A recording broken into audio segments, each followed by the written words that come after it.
Hello and welcome to Dear Hank and John. Or as I prefer to think of it, Dear John and Hank. It's a comedy podcast where me, Hank Green, host of SciShow, and John Green, the author of The Fault in Our Stars and several other books, talk to you about death, answer your questions, give you dubious advice, and bring you all the week's news from both bars and AFC Wimbledon. I'm not proud of that one, John. No, that wasn't great. I think it's weird that you identify primarily as the host of SciShow. Well, I was just picking something. What would you like on your tombstone, Hank? What would you like it to say that you did with your life on your tombstone? Giraffe sex videos. I mean, that's not even appropriate since all of our most popular giraffe sex videos were made by me. I'm not one to brag, but I'm stating a fact. That's a big spider. What the frick? Am I going to have to host the podcast alone because there's a spider in your room? Oh, it's or are real you big. going to be able to get on with it? You know, sometimes I think, there are a lot of legs in the world. But then I realize that most of them are on that spider. Hank Green, 1980 to 2146. Most of the legs in the world are on spiders. I don't really know what to do about this spider. It doesn't seem to... Okay, is it going to come to me? Well, I mean, this is just a fantastic radio drama. It's exactly what listeners of Dear Hank and John tune in for every week. Hank, how are you doing? I'm good. I had a little bit of a spider scare. I've got only good news in my life right now. Things are great. Well, I have a short poem for you today. Is it about... is it only good news in your life? I feel like we didn't hear anything about you. My life is fine, except I continue to have a broken rib, which is just a tremendous bummer. And but talking about it doesn't help it. But also not talking about it doesn't cause me not to think about it. So why don't I just read you a short poem of correction that was sent in by one of our listeners, Morgan. All right, let's do it. Hey, guys. Pigeons may, if rarely, die in crevasses, the deep chasms in earth and ice. But I think you might have meant crevices.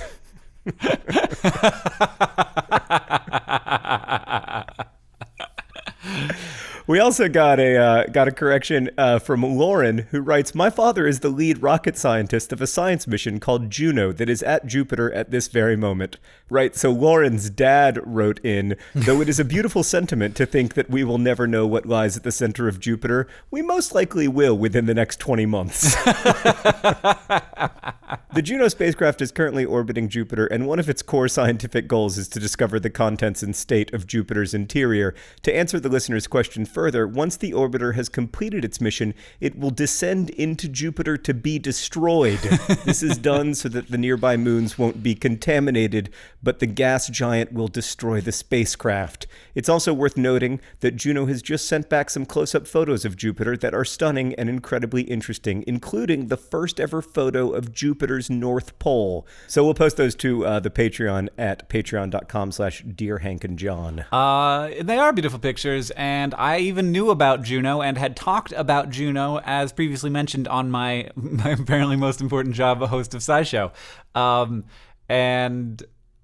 Yes. And I even knew what Juno's mission was. But I maintain that we will know more about what is in the interior of Jupiter, but not all of what is in the interior of Jupiter. Yeah, no, I trust you over the guy who's literally running the Juno project. Okay, Hank, let's get to some questions from our listeners. I want to start with what I think is the most important question we got this week. It's from Pia, who wrote, "Dear John and Hank, how do I tell my family that I have secretly learned to play the fiddle?"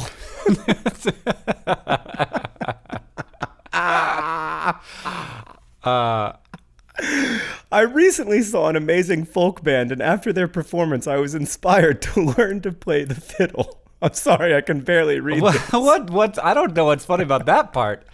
I had thought that Pia had already learned how to secretly play the fiddle. But it turns out that Pia is planning for a future in which Pia has secretly learned to play the fiddle, which is not a current outcome, but a future outcome. Pia is putting together a long con, Hank.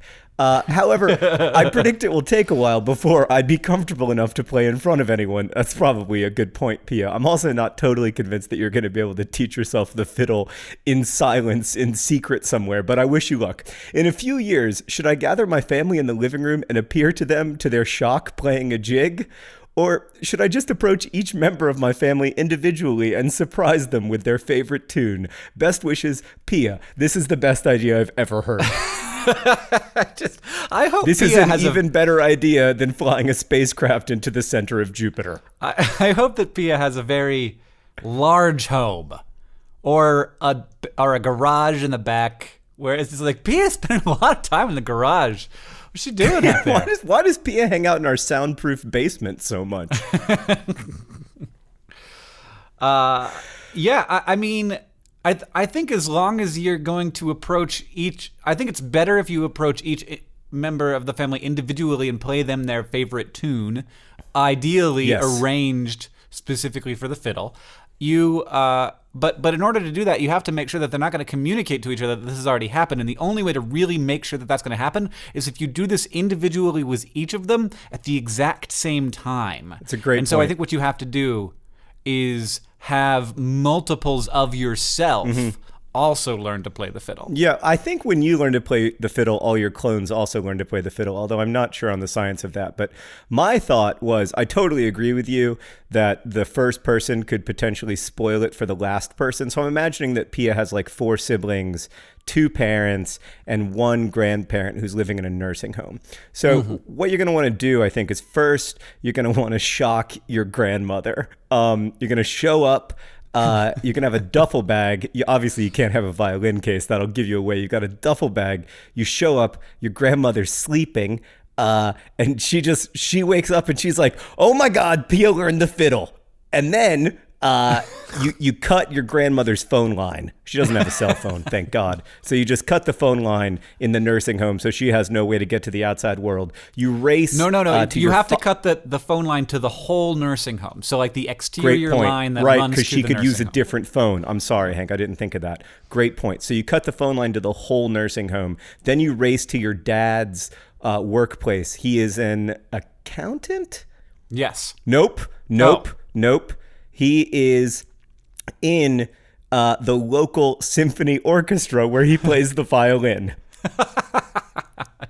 But Pia had to see a band playing fiddle before she was inspired to learn, not from her father, but from some randos. Exactly. So she shows up, and her father, of course, begins to weep because he's always wanted Pia to learn the violin. And now she's like a fiddle-playing maestro, presumably. I assume that not only do you learn how to play the fiddle, but you're really, really good. And then you go to your mom's work. She's an accountant. Before she goes to her mom's work, she has to burn the orchestra hall home with her dad in it so he doesn't tell anyone. That seems like a terrible plan. He might die. Well, I mean, he's not going to tell anybody. This is a real human being we're talking about, Hank. This isn't fun and games. We're not having a goof. This is for real. Oh, I apologize. All right, Jesus. I mean, Pia has a real dad who is a real violinist. So then you go to your mom's work. She's the accountant. You play her, like, what is a great accountant song? Has there ever been a great fiddle song about an accountant? Is The Devil Went Down to Georgia about an accountant? I can't remember. I don't think so. I'm a little bit worried that you've set this goof up and you've built in also 4 siblings, and this goof is gonna be about 25 minutes long. Oh, just to be clear, this is gonna be the rest of the episode of the pod. I had a bunch of questions I wanted to answer, but I guess we'll get to them next week. Yeah, I mean, seriously, if we get to them ever, I almost think that we should start a spin-off podcast entirely devoted to Pia's Long Con. We could call it Pia's Long Con, which is a pretty good name for a podcast. Pretty good. I think you should just write a short story. No, I think, so with the 4 siblings, you're going to want to catch them all at the same time. because you're going to want to see all their faces as they react to both your fiddle playing and to each other's shock about your fiddle playing. I mean, this is the best idea for a YouTube video I've ever heard of. Pia, you must do this. You must spend years mastering the fiddle. You must let no one know that you are mastering the fiddle. You must become the greatest fiddle player since that Charlie's Daniel Band song about the devil going down to Georgia. And then you must do this and film it for us. Yeah, I think that the hard part isn't going to be cloning. It's going to be finding something boring enough to tell your family you're doing that they won't express any interest in it. Great They'll be like, point. oh, Pia has gotten so obsessed with bingo, and she's always down at the bingo hall. Nobody's going to go join you at the bingo hall because it's bingo. But maybe they will accept that you've just gotten obsessed with bingo. And it will also explain all the money that you're spending on lessons. Well, my understanding was that Pia was going to be a self-taught fiddle player so that not even a teacher would know about this long con. I think you've got to keep the circle as tight as possible. It should just be like Pia, you, me, and everybody who's listening to the podcast. All right.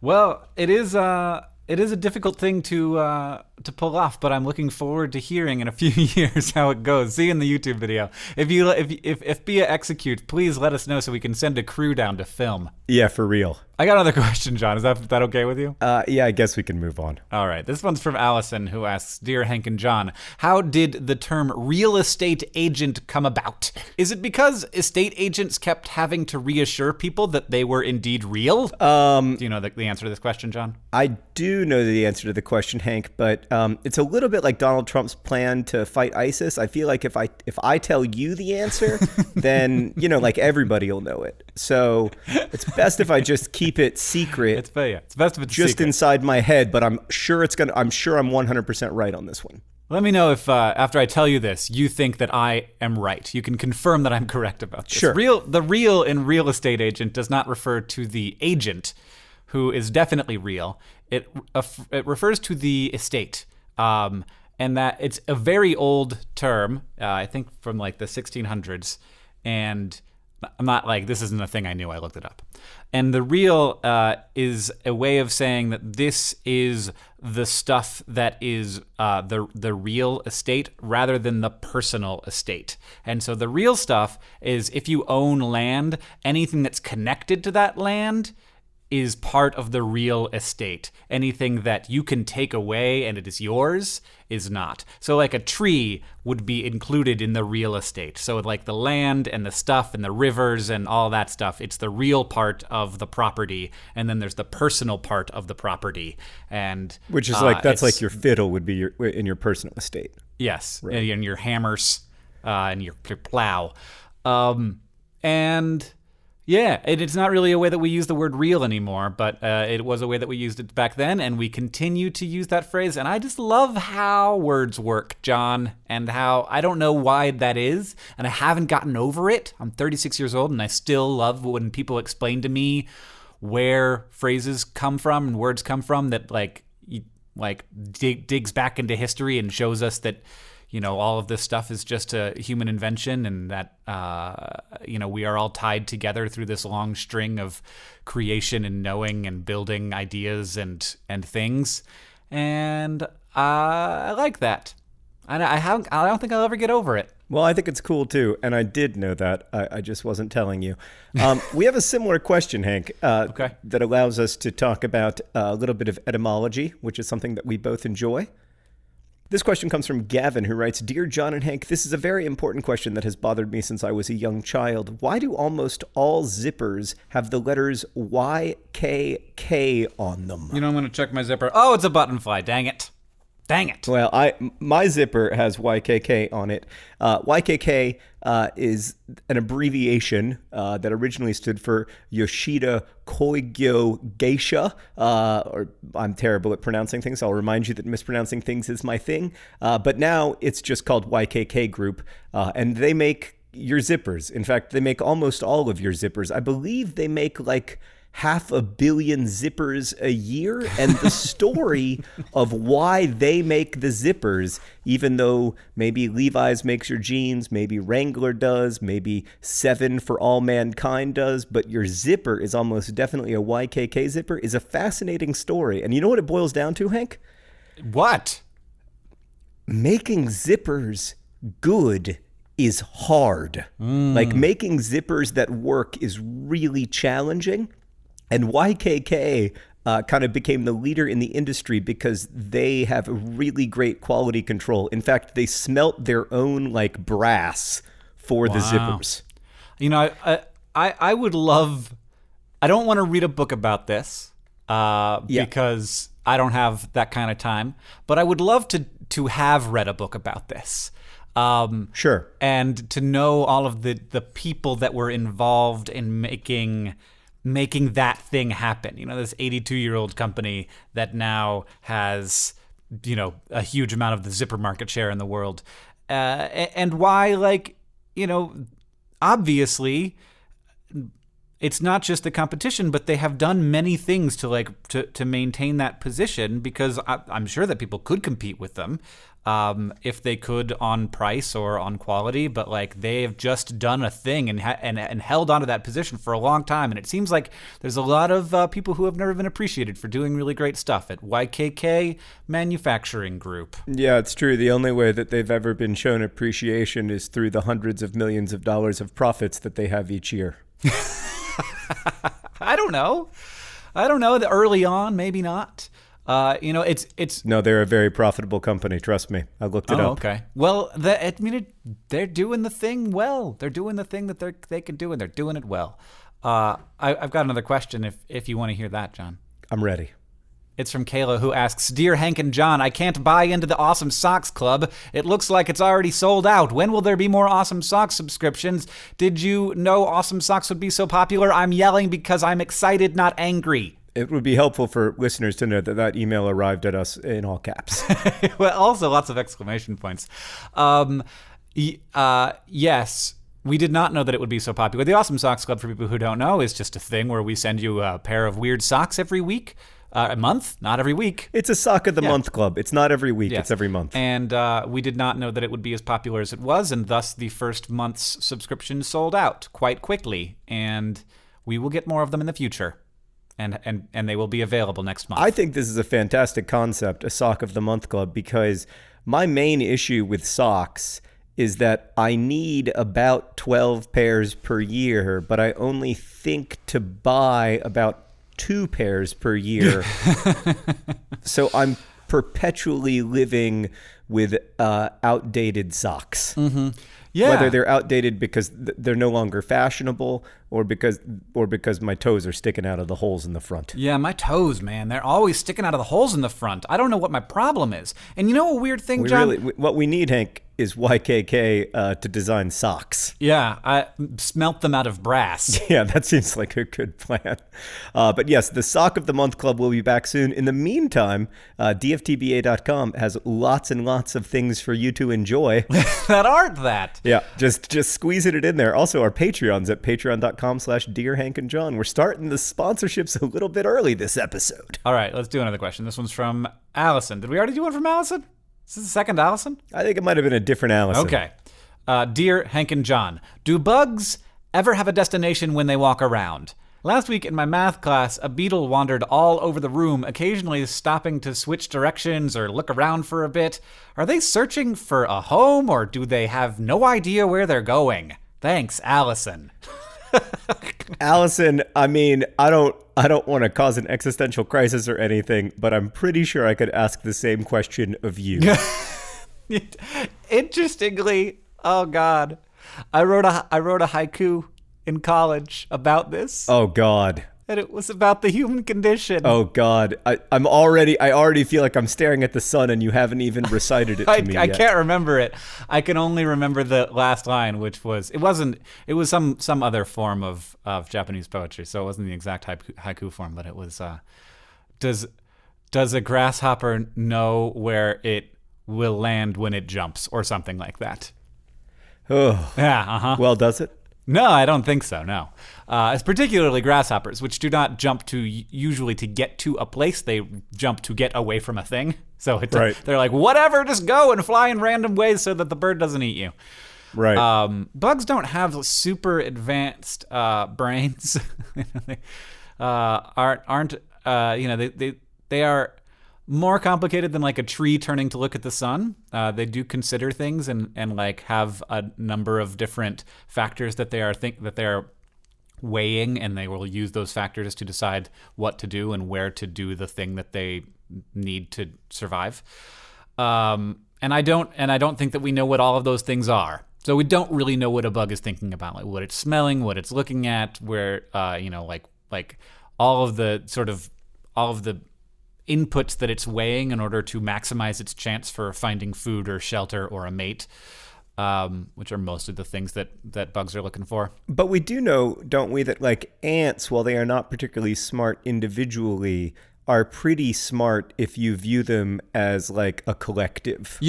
Yeah, sure. So like if you're talking about a bug that is responding to other cues from other bugs, then like that's one of the main things that's going to cue them into behaving, which is like one ant found something good here and then it trailed a scent, like a pheromone trail back from that thing, so that all the bugs are behaving in very specific ways. But there are also bugs that do not behave socially, and it is very weird to just think about like, what is that bug thinking?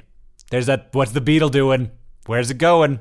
And also, obviously, you're not paying attention in math class at all. You're just staring at a bug. Maybe you should be paying attention to, trigonometry over here, cosines. I mean, the more you've said about what bugs are thinking and what causes them to go in this way or that, the more I think that if you just replace bug with human, you have a pretty compelling argument about what humans do and why. Sure. Yes. Somewhat. I think that we weigh more things, but we are in general less complicated than we think we are.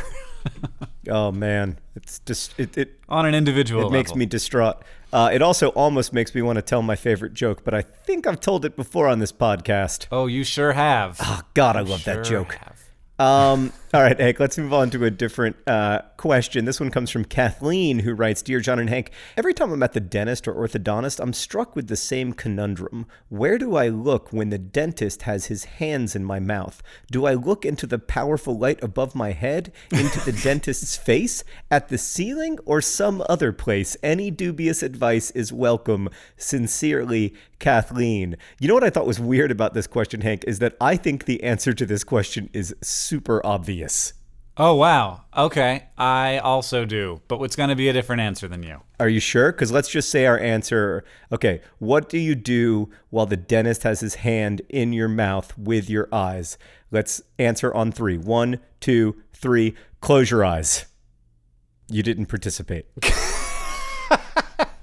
Well, I was taking the question in a different way. I wasn't thinking about what you would look at, what you would do with your eyes. So you changed the question when you said what you would do with your eyes.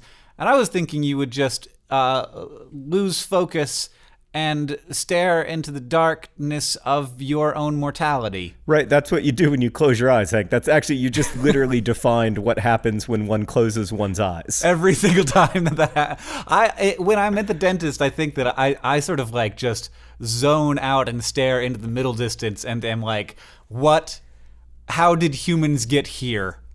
How did we get to this point? Where like I voluntarily exchange like my only method of defined value for this level of discomfort. I would say that I get in the chair, I close my eyes extremely tight, like the way a child closes their eyes when you say like, oh, just close your eyes and go to sleep, and they like screw their eyes shut as much as they can. I close my eyes that level, like very, very tense for like 45 minutes to an hour until I am told that it is time to leave the dentist's office, at which point I open my eyes, the world is bright, there is hope and a little bit of soreness, and I leave the dentist's office as quickly as possible. I do my best to not be that freaked out, but I do, like, every time I'm at the dentist, like 85 or 90 times, I have to think to myself, okay, stop with the clenching of every muscle in your body. And I'm a pretty relaxed person, but it's just like, no matter what, I'm like, my shoulders go up and like my abs clench, and I'm just like, and then I'm like, okay, stop doing that. Why are you doing that? What do you think is going to how is that making things better? And then immediately after I stop thinking, everything clenches again. Yeah, no, I mean, I don't even think it's worth trying. You just close your eyes at the dentist's office. Like, don't look at anything. I'm actually, Hank, I'm getting super stressed out answering this question. I want to move on to a different question. I haven't been, right. By the way, I haven't been to the dentist in like 6 or 7 weeks, which is, I think, the longest I've gone without being at the dentist in years. And I'm so grateful. I'm also so mad at like 20-year-old me for his terrible oral hygiene. Let's just move on to another question. This one comes from Tim, who writes, Dear Green Brothers. Well, that's a nice way to solve the Dear Hank and John problem. I live in Germany, and the government released a new emergency plan. This plan recommends that everyone should keep emergency rations of food and water for at least 10 days. Personally, I don't think there's a need to keep emergency rations, and that this recommendation, more so than anything else, encourages fear of terror attacks. What do you think about this? Do you keep emergency rations at home? Best wishes, and Guten Tag. I mean, I am surprised. Like, when I hear emergency rations, I don't immediately think only terror attacks. Certainly, that's one of the things. But what? I mean, I don't know. What else is going to happen that's going to result in 10 days of food making a lick of difference? A giant solar flare that knocks out the entire electric grid of Europe. Right. I just don't think that that's going to get solved in 9 days. I think that having enough food and water for 10 days is going to dramatically increase Germany's chance of having that end without like a massive social upheaval. Can I ask you a follow-up question? How likely is a solar flare that knocks out power to all of Europe, or more importantly, all of the United States? Having it happen anywhere on Earth, in any given year, probably a 1 in 500 to 1 in 1,000 chance. So way too likely.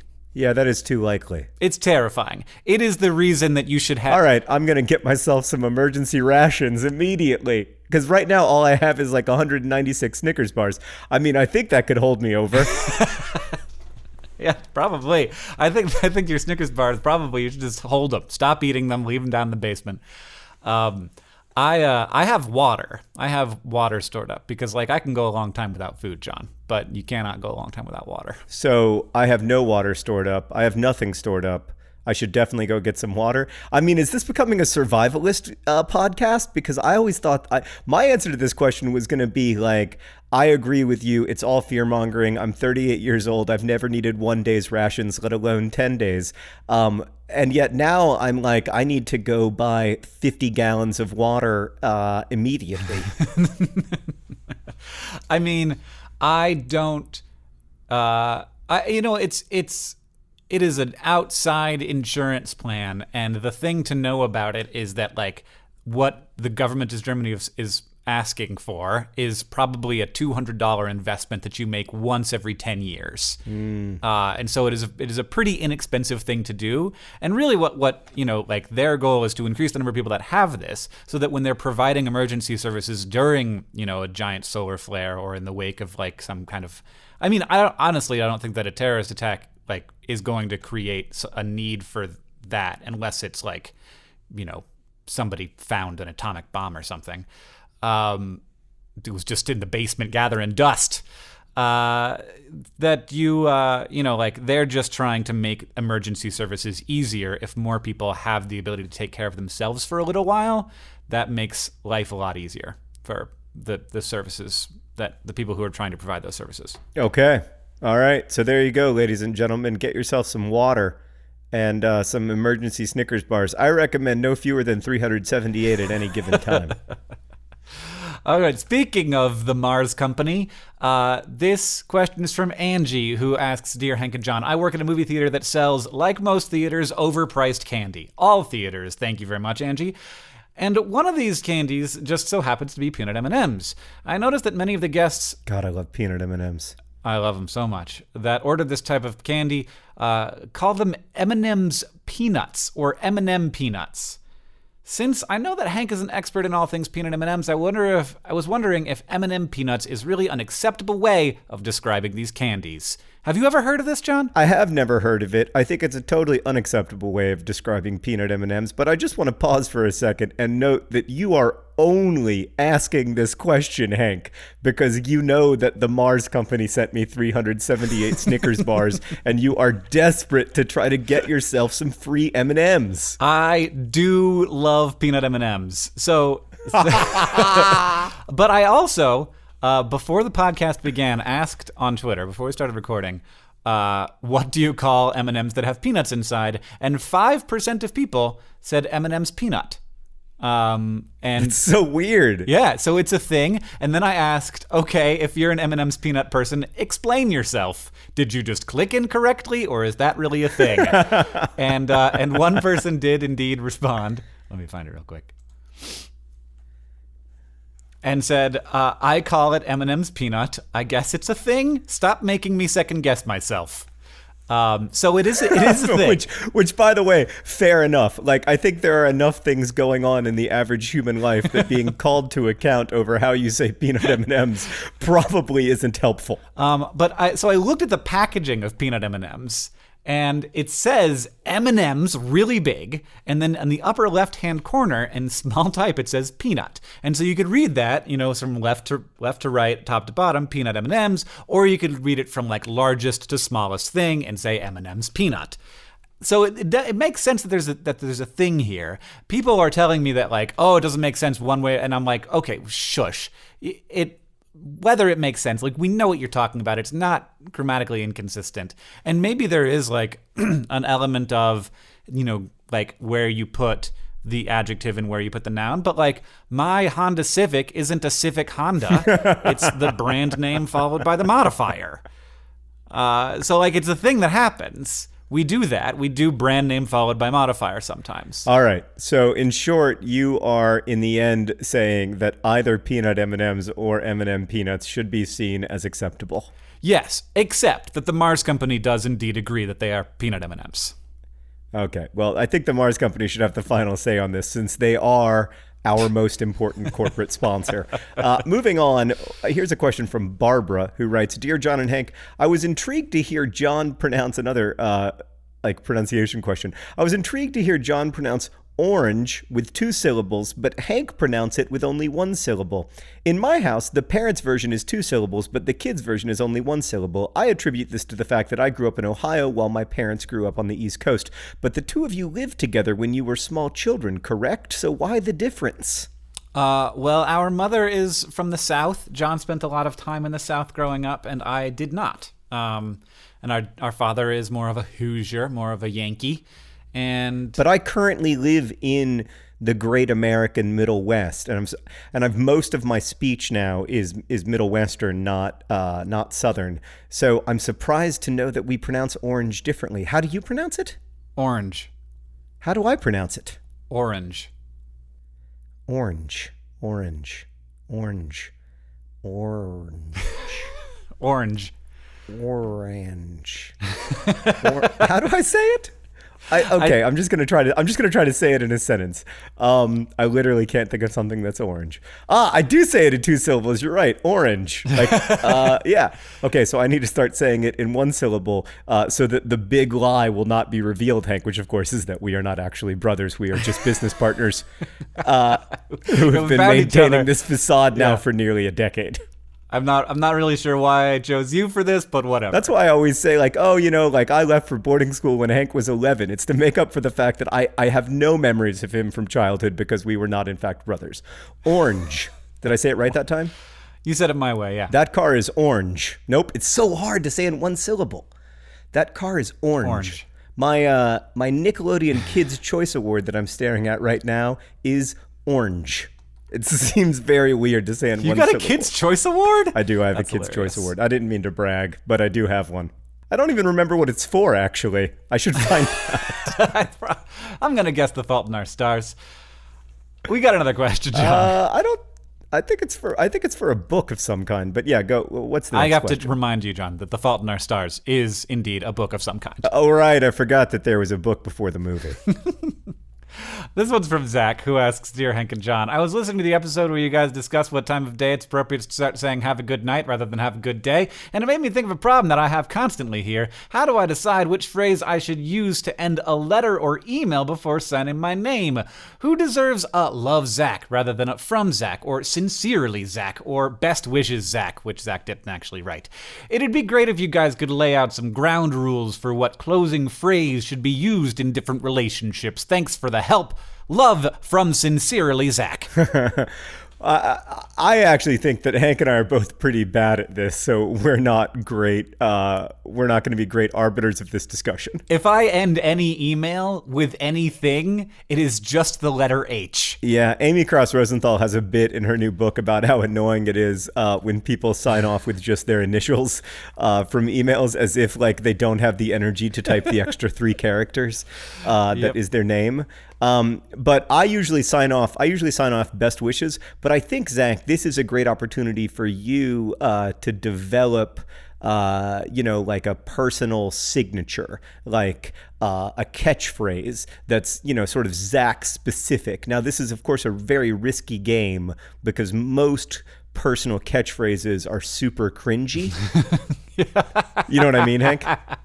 You think that, should everybody be developing a personal catchphrase of their own, or are we creating one that everyone should be using? I haven't really thought this bit through, so I'm open-minded. I'm just going through my email right now and seeing how I sign off my emails, and it is, I often do type out Hank, but mostly my emails end with some modification of, does that make sense? It tends to be how I end all of my emails. I write a bunch of stuff and then I'm like, am I crazy? What do you think? I don't know. Am I your boss? I'm not really. Just do your job. That is kind of how you end most of your emails. It's funny, actually, Hank, just a couple hours ago, you sent me an email, but because of some kind of email handle mix-up, it came from Julie's, our chief of operations. It came from her email address, but it was so obviously written by Hank that I wrote her back, and I was like, I think that Hank wrote this email? And she was like, oh yeah, I got to figure out what just happened. So you do have an email style, but you don't have a sign off like Shazam. Right. I'm not saying it should be Shazam. I'm just saying that is an email sign off. The other one so I have a friend who always writes yours, YRS, return, and then their name, which I've always kind of liked. Mm-hmm. It's sort of old-fashioned and weird, but very specific. And then I have another friend who I shall not name, but is an extremely famous and successful author who always signs off their emails until anon. Oh, wow. Every time? Every time, until anon. And I don't really know what that means. What if it was like a cutesy fun thing, like pumpkins and penguins, Hank? Oh man, pumpkins and penguins. I mean, it's kind of cutesy, but when you're emailing the CEO of YouTube, do you really want to end it with pumpkins and penguins?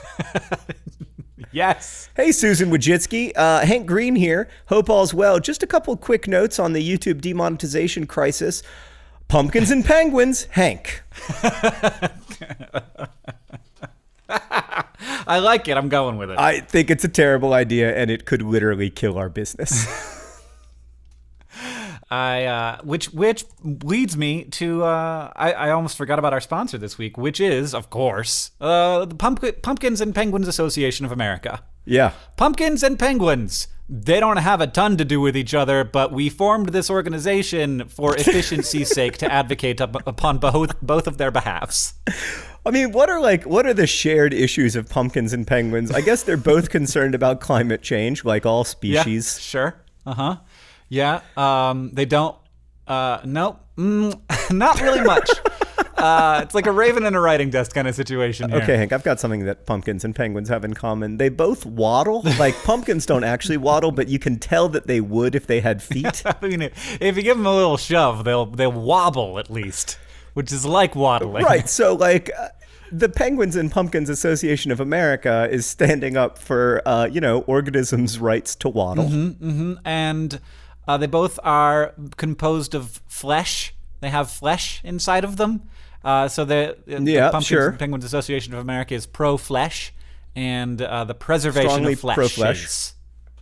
Yeah, and like not having your flesh scooped out from the inside so that you become a hollow corpse with a light inside of it. Like that's another big issue for both penguins and pumpkins. You know, honestly, I have to say, though, that that's probably the only thing keeping the pumpkins industry alive. So they're probably really pro scooping out flesh and having a light placed inside where there used to be life. It's pretty vital to the continuation of the pumpkin as a species since it's such a terrible food. Yeah, did you know, John, that like the pumpkin mix at the store that you get to like make pumpkin pies with, it isn't even made out of pumpkin because pumpkin isn't that good. Of course not. Pumpkins are disgusting, which by the way is another thing that pumpkins and penguins have in common. Their flesh is basically inedible. Oh yeah. Penguin flesh is not good. Did you know, John, that penguin flesh is so rich in fat that you can throw it, like you can literally have a fire composed of only penguin flesh? That is disturbing. Let's move on to what else brought us this podcast today. Right. We were in the middle of that. Today's podcast is also brought to you by M&M's Peanut. M&M's Peanut, just like the Honda Civic. Just like it. Also advocated for by the Honda Civic and M&M's Peanut Association of America. And also this podcast is brought to you by John's teeth. Real bad because of bad decisions and mistakes that were made. And, of course, today's podcast is brought to you by the color Oranja. The color Oranja. No wrong way to say it. All right, John. Do you want to do another question? Yeah, let's do a quick one. This one is from Jaslyn, who asks, Dear Hank and John, in the morning in my office, people walk past my desk quickly and ask, how are you? And then keep walking so that when I say the customary good, they are gone already. Right. This makes me feel bad. Yeah. I've tried beating them to it, but when I say, how are you? They say, how are you? And keep walking. Is this normal? What is the correct response to in-office how are yous? Yeah, I mean, this is normal, but it is also a huge problem. Yeah. I actually have a strategy for this that I think is pretty great. Oh, good. I don't usually like to toot my own horn, but I feel like the way that I deal with this is pretty good, which is that I go with the preemptive great. Like people like before they even finish the sentence, they're like, how are you? Great! Yeah, no, before they even say the how, right? So like the whole problem is that this person is walking past you, they're saying, how are you? They don't actually care how you are, but you want to tell them how you are. So I just go with the preemptive great. I make eye contact while they're walking at me, and then they start to open their mouths, and you can see the huh in how being made with their mouths, and you, great! I like this. This is a sound military strategy, John. It is taking it to another level. Can I ask a question? Kind of a bad day. Broke my rib. Yeah. No, you should like. I honestly like. I think this is terrible, and there is so many things you could say that aren't that like express like a connection without like starting a conversation that you have no intent of finishing. Why not just say good morning, hello? Mm-hmm. Like, why not just like, I'm acknowledging you. We've talked in a previous podcast why people don't just say good morning. It's because it's extremely stressful. Like, I don't know. You never know Maybe what time it's it is, man. 12:02. You've got to know exactly what time it is to say good morning. Otherwise, you risk the 12:02 retort. Like, you could just like be walking past Jaslyn and be like, Jaslyn. Like, you could just say the name. Like that's nice. You know who I am. That's Bruce. Also, nice to see you. Right. I like that. That's my favorite interaction in an office place is just like, Jaslyn, Bruce. I love that. I think that's that's a solid conversation. It's two people who have acknowledged each other, who have named each other. It's great. Jaslyn Bruce is the ideal office place banter. But if somebody's gonna say how are you regularly to you and not listen to the answer, you've got to like up the stakes and let them know that this isn't okay, and that's why you use the preemptive answer. And I don't wait. What about this? What about if we meld these two strategies and when someone says to Jaslyn, "How are you?" she says, "Bruce." Every time Bruce walks by and says, hey, Jaslyn, how are you? She just says, Bruce. It doesn't even have to be Bruce, just anybody. No, I think it's better if you say the person's name back to them. Like, because they are basically having a completely different conversation than the one that you're involved in. They're just orienting it toward you. So why don't you just have a completely different conversation from the one that they're having and orient it toward them? Yeah. No, I like that. Bruce. But yeah, I don't like, this is weird. Like when I walk past people's offices and we make eye contact, then I'm like, wave awkwardly but I don't want to like stop on my way to the bathroom. I just like wave and like let my hand sort of trail behind me so they can continue seeing it as I wave. And then, I hit my guitar and then I was waving and then like move on and continue moving. But I don't want to like stop and be like, Jaslyn, Bruce. Because I feel like, do your work. I don't want to interrupt you doing your work. I always, as I walk down the hallway to my office, I just shout everyone's name. I'm just like, Zulea, Sheridan, Mark, Stan, Sarah. Is that not the right way to be a boss? I thought like when you're a boss, you just say everyone's name authoritatively and then they think that you're managing them. Rosianna. Yes. Oh man. That would be, if I walked into the SciShow studio, that would be real weird. And I'd be like, Lou, Caitlin, Stefan, Hiroka, Sarah, Megan. All right. I think that we have run this question into the ground, Hank, and it's time to move on to the news from Mars and AFC Wimbledon. Standing in the middle of the room shouting people's names, and then you walk out. Can I go first, please? Right. Can I go first? You can go first, please. Can I go first? Is it good news? Guess who won a game? Oh, was it not the team that was playing against AFC Wimbledon? That's right. It was not the team playing against AFC Wimbledon. AFC Wimbledon emerged victorious in their first win of the League One season against Chesterfield. Suck it, Chesterfield. How was Chesterfield placed in the table? They're 13th, so which, by the way, is one spot ahead of the franchise currently playing in Milton Keynes. So, yeah.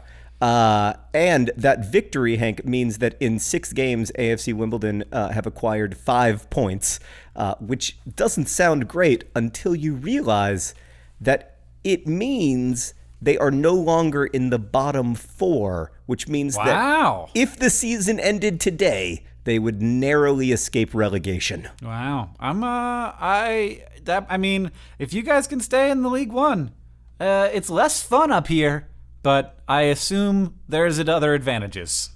Oh, yeah, no, more money. In fact, AFC Wimbledon's going to be on TV next month, Hank. Proper British TV. And is that, like, are you going to be able to spend money on players then? Is that the goal? I mean, listen, the game is about community. So the goal has already been achieved because there's a great community around the club. But yeah, I mean, obviously you want to win games and move up in the leagues. And my dream is someday to see AFC Wimbledon in the Premier League again. But that's a long way from now. Need a new stadium, among other things. But right now, I think the goal for this season is to stay in the 3rd tier. By the way, somebody asked, why do you keep calling it League One if it's the 3rd tier? Which is a fascinating story. So there's the Premier League, which is where like Chelsea and Manchester United play. That is the top league in England. The 2nd league in England is helpfully known as the Championship, which, sounds like it's the best league, but it's the 2nd best.